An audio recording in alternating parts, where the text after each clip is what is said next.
24 साल बेटे को पाला, वो चंद सेकंड में छोड़ गया। ये एक बेटे के बाप ने बोला, जो 24 साल का लड़का है वो इफ्तारी सामान लेने के लिए बाजार गया था। जैसे ही सामान लेके वापस रवाना हुए तो उनके रास्ते में उनका एक्सीडेंट हो गया। फिर एक्सीडेंट होने के बाद जैसे ये खबर उनके घर में पहुंची तो उसके बाप ने जो बोला है तो इस वीडियो में पूरा बनाया हुआ है, तो आप इस वीडियो में पूरा देख सकते हो। तब तक के लिए खुदा हाफिज। मैंने 24 साल पाला उसको और वो सिर्फ 1 मिनट में खत्म हो गया। इतना बड़ा मेरा लॉस। वो नौजवान जो रोजे की हालत में अपने घर वालों के लिए इफ्तार का सामान लेने जा रहा था, उस घर पर जो है वो क़यामत टूट पड़ती है। इस चीज का सुनकर के वो नौजवान के जिसकी ईद के बाद शादी थी, अब वो इस दुनिया में नहीं रहा। उन्होंने कहा कि यासिर भाई, आपके भाई का गला कट गया है, पाँव के नीचे से जमीन निकल गई है, रोड पे खून ही खून, खून ही खून, खून ही खून। इतना खून जैसे गाय करते हैं ईद पे हम, रोड्स पे खून होता है, इतना खून था।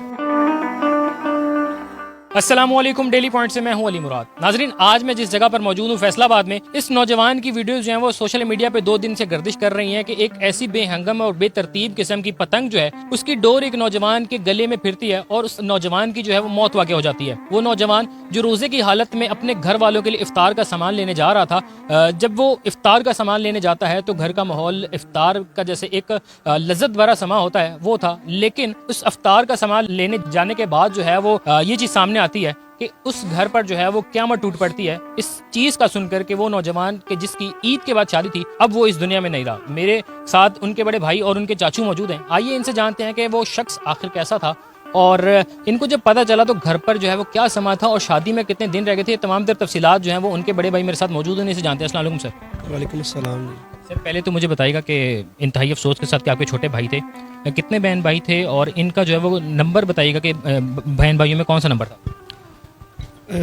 सर, हम 7 बहन भाई, 4 बहनें, 3 भाई और ये सबसे छोटा भाई था, यानी 7वें नंबर पे। 2 बड़े भाई हैं, इसकी डेथ हो गई। इफ्तार का सामान लेने गए, रोज़ा रखा हुआ था, रोज़े की हालत में, तो आप लोगों को जब पता चला तो यकीन करना कितना मुश्किल था और पता कैसे चला? सबसे इम्पोर्टेंट चीज़ ये है। सर, सच्ची बताऊं तो पहले तो हमने फजर पढ़ी है, दोनों ने इकट्ठे, जुम्मा पढ़ा है, असर नहीं इकट्ठे ना पढ़ी। मैं मेरी शॉप है इधर एयरपोर्ट पे, फैसलाबाद इंटरनेशनल एयरपोर्ट पे, स्पेयर पार्ट्स की, तो मैं असर मैंने उधर पढ़ी है। 10वां रोज़ा था, 11वीं रात थी, यानी 11वीं शरीफ के मानने वाले हैं। 11वीं शरीफ के लिए घर में खीर बनती है। कुछ जुमे का रोज़ा था, सब बच्चों ने भी रखा था, शौक में इन्होंने भी। जुमे का रोज़ा जैसे बच्चों में एक्साइटमेंट होती है कि रोज़ा रखना है, फ्राइडे का रखा था, तो चीज़ें सामान वगैरह घर सारा कुछ लेके दे के आया। तो अम्मी को कह रहा है कि मैं ना 5 मिनट में आ रहा हूँ वापस। मैं चला गया हूँ अपनी जिधर मैं अपनी दुकान पे, शॉप पे। मैंने असर उधर पढ़ी है, मैंने पढ़ी है 5:10 पे। जमात के साथ नहीं पढ़ी, वैसे सीधी सीधी पढ़ी। 5:10 पे पढ़ी है, 10 मिनट लगे, मैंने पढ़ ली। 20 मिनट में मैंने ना बस अंदर से पता नहीं क्या हुआ मुझे। मैं एक्सप्लेन कर ही नहीं सकता मुझे क्या हुआ है। मैंने कॉल की इसके नंबर पे जस्ट आवाज़ सुनने के लिए। मैंने नंबर मिलाया, आगे से फ़ोन रिसीव किया है किसी ने, शोरो गुल हो रहा है, कोहराम मचा हुआ है। तो मैंने कहा, सारी वो पंजाबी आपस में बोलते थे।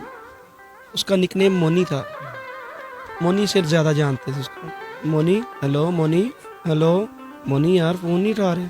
कौन बोल रहा है? कहता भाई आप यासिर भाई बोल रहे हैं, क्योंकि उसकी स्क्रीन पे मेंशन था यासिर भाई, सेव यासिर भाई के नाम से था। उन्होंने कहा कि यासिर भाई, आपके भाई का गला कट गया है। 5-10 मिनट या आधा घंटा पहले तो मैं छोड़ के गया हूँ उसे। वो कह रहा है इसका गला, मैं एकदम ज़मीन निकल गई है, पाँव के नीचे से ज़मीन निकल गई है। कुछ हमारा वो सबसे छोटा था, वो हमारे बच्चों से भी ज़्यादा अजीज़ था हमें। पहले वो था, हमारे बच्चे बाद में थे।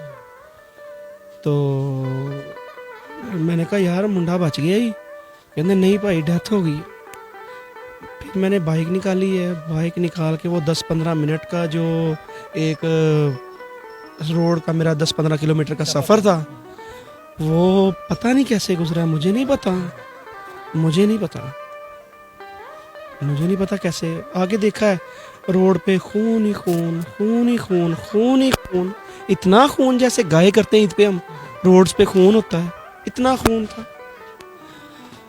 फिर ये आगे से आप ये क्या बस ख़त्म, उन्होंने कहा ख़त्म हो गया। कुछ वो सीसीटीवी की जो फुटेज चली है 59 सेकंड्स की, उस पर भी तकरीबन 59 सेकंड में डेथ हो गई उसकी, डेड हो गया। मैंने 24 साल पाला उसको और वो सिर्फ 1 मिनट में ख़त्म हो गया। इतना बड़ा मेरा लॉस, इतना बड़ा लॉस है कि मेरी नस्लें भी इसका मतलब वो पूरा नहीं कर सकती, इसकी वो कमी पूरी नहीं कर सकती, इसका भरपाई नहीं कर सकती इसकी। इस चीज़ के हवाले से मुझे बताइएगा, क्योंकि आप बड़े भाई भी और कह रहे हैं कि मैंने उनको जो है वो, क्योंकि उनके फादर की पहले से डेथ हो गई थी। बेटा था मेरा। तो बताइएगा कि जब ये चीज़ आपने सब देखी है, घर पे इफ्तार का माहौल था, इफ्तारी की तैयारी, क्योंकि आपने बताया कि जुम्मे पे जो है वो बड़ा ख़ास किस्म की तैयारियाँ चलती हैं, तो वो घर का माहौल कैसे तब्दील हुआ? घर का माहौल मैंने ना घर उसी टाइम मैंने कॉल की घर, ये नहीं बताया इसके ऐसे कॉल, मतलब उसके डोर गले में हो गई है, फिर गई है। मैंने ना फ़ोन मिलाया, मेरी सिस्टर ने उठाया, बड़ी सिस्टर ने, जो हम सबकी बड़ी सिस्टर है, उसने उठाया। मैंने कहा बाजी मोनी का एक्सीडेंट हो गया। ये नहीं बताया कि डोर फिर गई है, मुझे ऐसी खबर मिल गई कि डेड हो गया। क्योंकि इधर ये समनाबाद से इधर से तकरीबन 1 किलोमीटर का सफ़र है, इधर से उधर का। मैंने कहा आप इधर से ताकि चले जाएं, ताकि आप जल्दी पहुंच जाएंगे मेरे से। मैंने 10-15 किलोमीटर से आना है, आपने 1 किलोमीटर से जाना है, आप जल्दी पहुंच जाएंगे। वो मेरे पहुंचने से पहले उधर पहुंच चुके थे। तो मैंने से कहा एक्सीडेंट बहुत ज़्यादा हो गया ही, जल्दी पहुंच जा।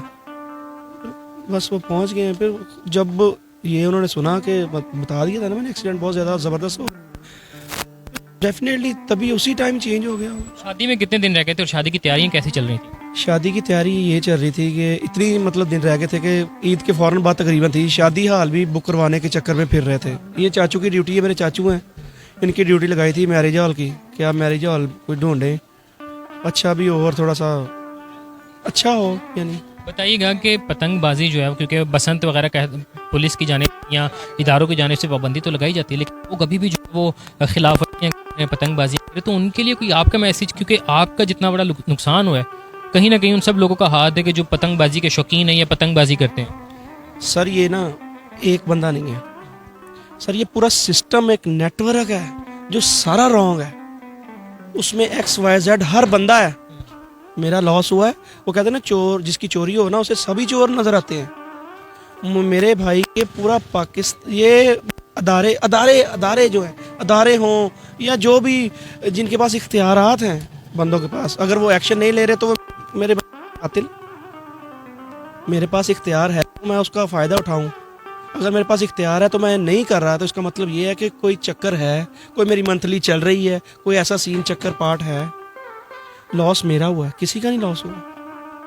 ये पिछले दिनों इधर बसंत थी, हमारे इधर 7-8 घर हैं गली में, अपने सारे रिश्तेदार बहन भाई इधर ही बैठे हैं। हम कसम खा सकते हैं हम किसी ने भी पतंगबाजी नहीं की, ना हमारे बच्चों ने ना हमने। तीसरे बंदे को तो हम नहीं कह सकते। मार्केट में जब माल आएगा या कोई चीज़ की सप्लाई होगी, वो आगे सेल आउट होना ही होना है, किसी तरीके से हो, लीगल तरीके से हो, अनलीगल तरीके से हो, चोरी हो, जैसे भी हो, शक्ल चेंज करके हो चीज़ की। जब तक मैन्युफैक्चरर हजरात पकड़े नहीं जाएंगे, जिधर से इनको मंथलियाँ लगी हैं, मैं किसी का नाम नहीं नॉमिनेट कर रहा, किसी को शो नहीं कर रहा, सीधी सीधी स्ट्रेट फॉरवर्ड बात कर रहा हूँ। जिन बंदों ने मंथलियाँ लगाई हुई हैं, उन बंदों ने जितनी देर मंथलियाँ ना छोड़ी, मतलब उनका रोजी रोटी का चक्कर है भाई। उनको नहीं जो पता किसी का कत्ल हो रहा है, किसी का, जिनका मर रहा है उनका मर रहा है, मेरा मरा है ना। लेकिन मैं सिर्फ ये चाहता हूँ किसी और का आसिफ ना मरे। ये बड़ा बड़ा बड़ा सदमा है। जिसकी वो पतंग थी उनको तो शायद गालिबन ये चीज़ का अंदाज़ा भी ना हो कि उनकी पतंग ने कितना बड़ा नुकसान कर दिया। तो उड़ाने वालों को कोई आपका पैगाम ऐसा हो कि उनके दिल में जो है वो ये चीज़ आ जाए। मैं उनके आगे रिक्वेस्ट ही कर सकता हूँ कि खुदारा आपका 2 मिनट का शौक़ है या 5 मिनट का शौक़ है या 10 मिनट का शौक़ है, किसी घर का नस्ल का बेड़ा गर्क हो जाता है किसी का, जैसे मेरा हुआ। मेरा बच्चा माशाल्लाह BBA होल्डर था, इस टाइम लेटेस्ट डिग्री है, BBA होल्डर था, सेल्स मैनेजर था इधर ग्रेट वॉल सूसा रोड पे। मुझे बताइएगा कि सोशल मीडिया पे खबर जो है गर्दिश कर रही है कि आसिफ की हलाकत के बाद जो उनकी वालदा भी खुदा ना खास्ता जो वो भी वफात पा चुकी थी, इसमें कितनी सदाकत? बस मैं ये कहूँगा चाहे इसको आप बंद कर दें, और बड़ा ही जड़ा है इसको, चाहे आप बंद कर दें चाहे ऐसे ही चला दें। ਆਪਣੇ ਮੈਂ ਕਦੋਂ ਦਾ ਡੱਕਿਆ ਸੀਗਾ ਤੁਹਾਡੀ ये चीज़ सोशल मीडिया पे बहुत ज़्यादा गर्दिश में है बस उसने बस व्यूज़ लेने के लिए, चंद व्यूज़ की खातर, हराम पैसा कमाने की खातर। हराम की कई शक्लें हैं, ये नहीं है कि जुए के साथ जो आएगा हराम है, ये चोरी हराम है। हराम की बहुत शक्लें हैं, हराम की बहुत शक्लें। बस ये कहूँगा कि जी नाजरीन, तो पतंगबाजी के शौकीन अफराद जिनकी एक बेहंगम सी पतंग जो है वो डोर एक ऐसे नौजवान के गले में फिरती है कि जो बहन भाइयों में सबसे छोटा है और ईद के बाद जो है वो उसकी शादी थी और पतंगबाजी जो है वो एक और जान लेगी और शायद इदारों को इस पर जो मज़ीद एक्शन लेना चाहिए और मज़ीद सख्ती करनी चाहिए। इसी के साथ अपने मेज़बान को इजाज़त दीजिए। अल्लाह ने के बाद।